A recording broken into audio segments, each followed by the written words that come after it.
Fair use. Grief, One Day at a Time. 365 Meditations to Help You Heal After Loss by Alan D. Wolfett, PhD. December 23rd. What is Christmas? It is tenderness for the past, courage for the present, hope for the future.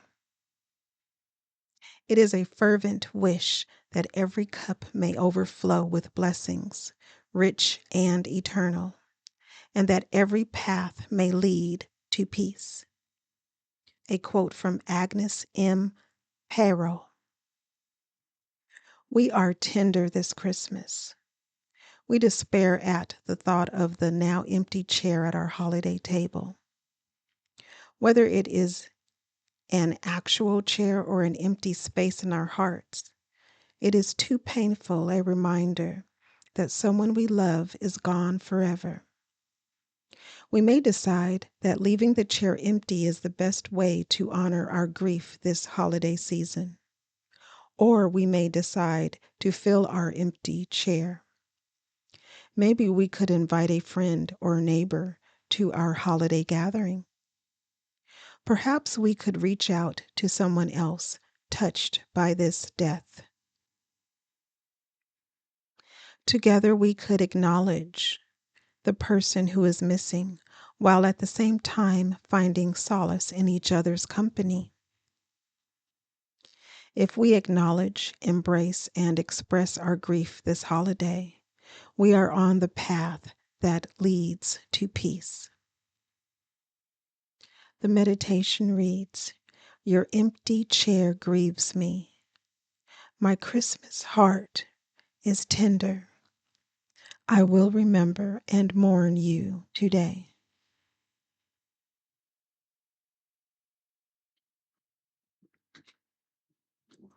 December 24th.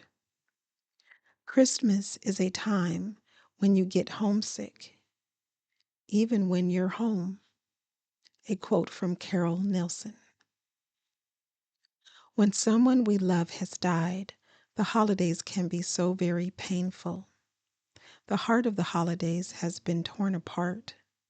Without love, what is life? Without the people we love, what are the holidays?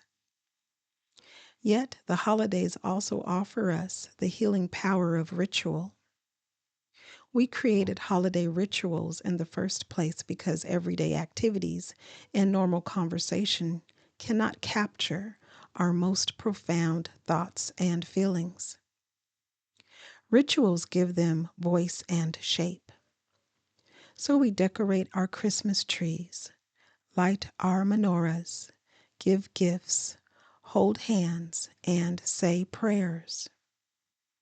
What everyday words could we possibly utter that would capture so well our feelings at these moments? During our time of grief, the very rituals of the holidays can help us survive them. When we light candles in our homes, we can do so in honor of the person who died. When we sing holiday songs, we can allow ourselves to embrace any grief feelings the music stirs within us. Attending services at our place of worship, praying and meditating are other meaningful ways to tap into the healing power of ritual this holiday season. The meditation reads, I'm homesick for you. I will look for ways to mourn you during the rituals of the holidays. December 25th, Christmas. That magic blanket that wraps itself about us, that something so intangible that it is like a fragrance. It may weave a spell of nostalgia. Christmas may be a day of feasting or of prayer, but always it will be a day of remembrance, a day in which we think of everything we have ever loved. A quote from Augusta E. Rundell. For many of us, Christmas is the pinnacle holiday of the year. more than any other celebration. It is the day for family and friends, kindness and generosity. It is the day for love. Whether we celebrate Christmas or a different significant holiday at another time of the year, on our special day, we feel the losses that are the counterpoint to our love. There is missing, yes, but there is also, still and always, the love. On this day of remembrance, we remember all our loves and we are grateful. The meditation reads, "Today I will wrap myself in the magic blanket that is my love for you. I will express that love in ways it deserves."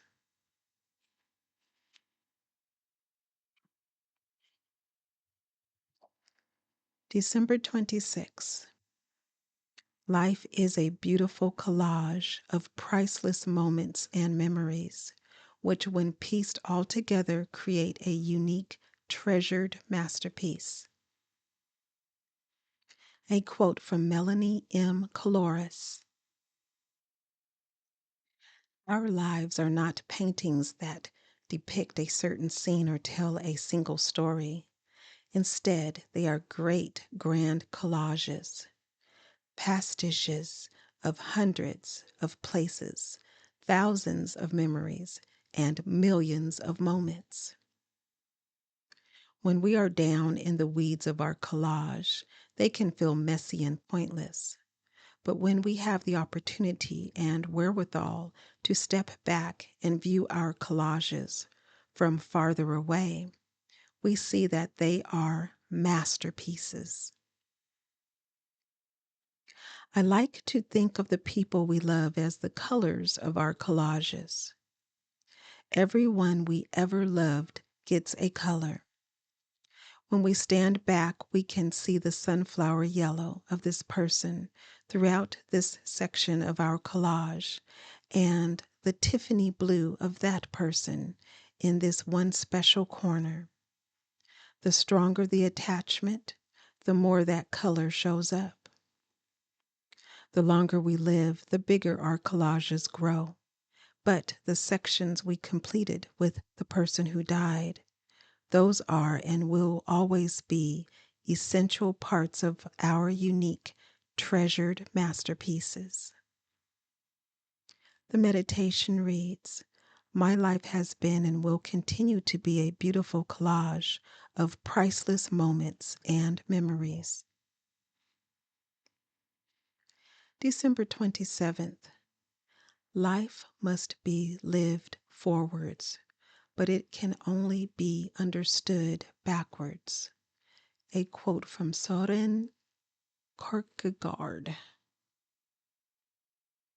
I recently counseled a widower. 8 weeks after his wife's death, his friends told him, "It's time for you to move on."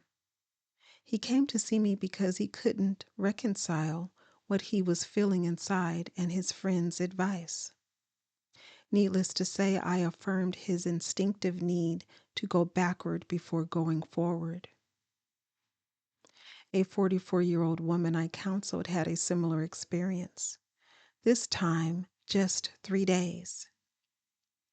After her relatively young husband died, a group of women in her neighborhood came to her and said, "We've been talking about you. You're still fairly good looking. We're going to put you on Match.com. Gah. There is no immediate onward in grief. There is only the present of our grief and the past of our memories. Oh, sure, we still have to get out of bed most days and go about our daily lives, but we don't really march forward. We can't. We shouldn't expect ourselves to, and neither should anyone else, especially in the early weeks and months. We're looking backward and wallowing in the present of our grief because that's where we need to be right now. The meditation reads, "If I'm not ready to move on, I'm not ready to move on.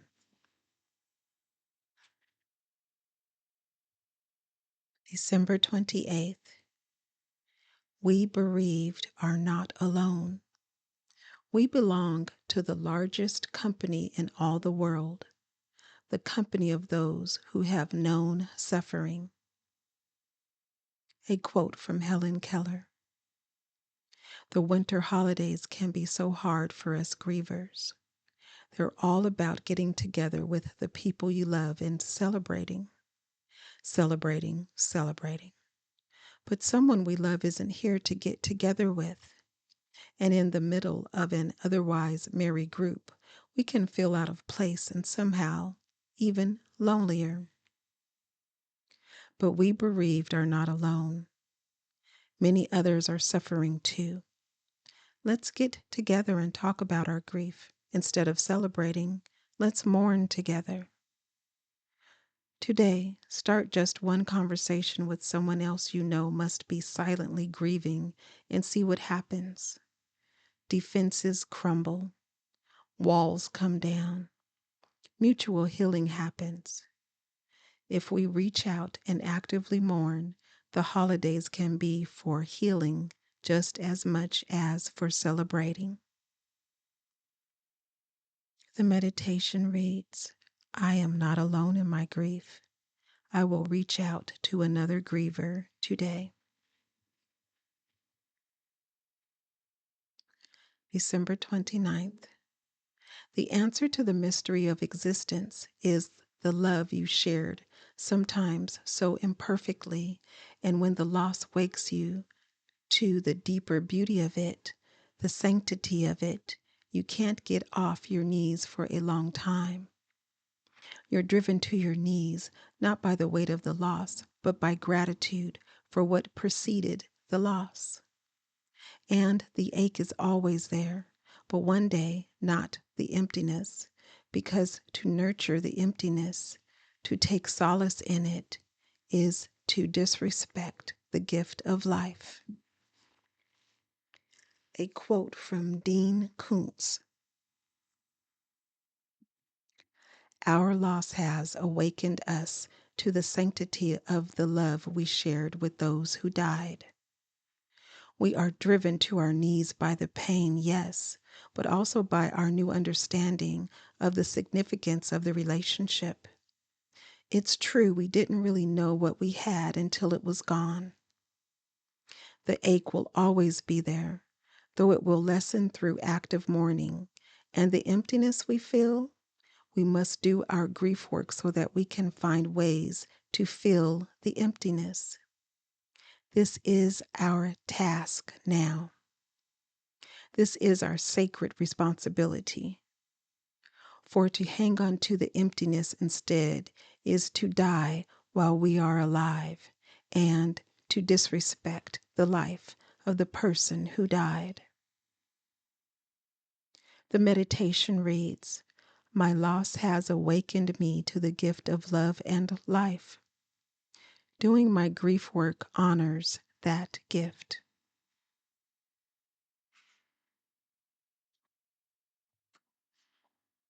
December 30th. Life is not so much about beginnings and endings as it is about going on and on and on. It's about muddling through the middle. A quote from Anna Quildlen. Death may be a sort of ending for those who have died, but it's not really an ending for us. We're still here, muddling through the long middle. The longer we live, the more we realize that the middle is peppered with loss. Over-peppered, we might say. But still in between all the bits of loss is a rich, nurturous broth of goodness. Embracing our grief means learning to appreciate and have gratitude for the entire soup, including the peppercorns.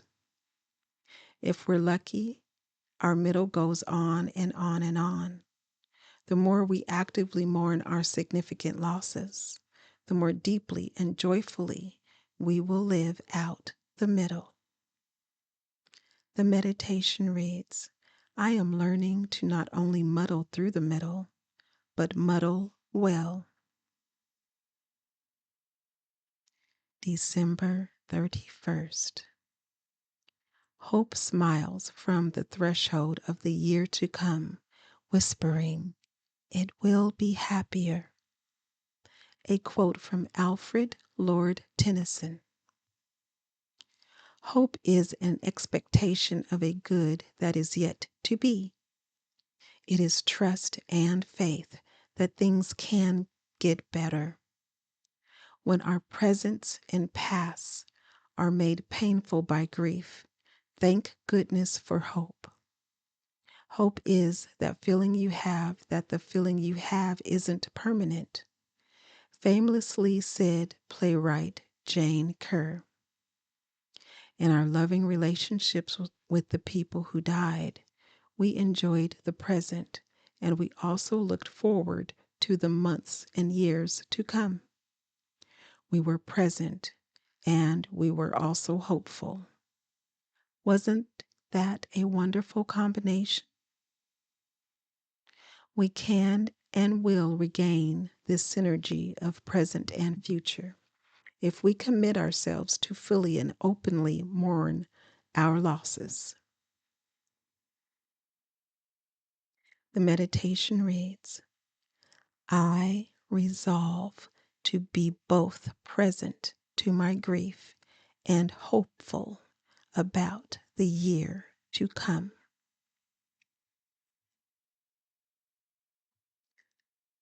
Please share and remember that you are not alone. Happy New Year.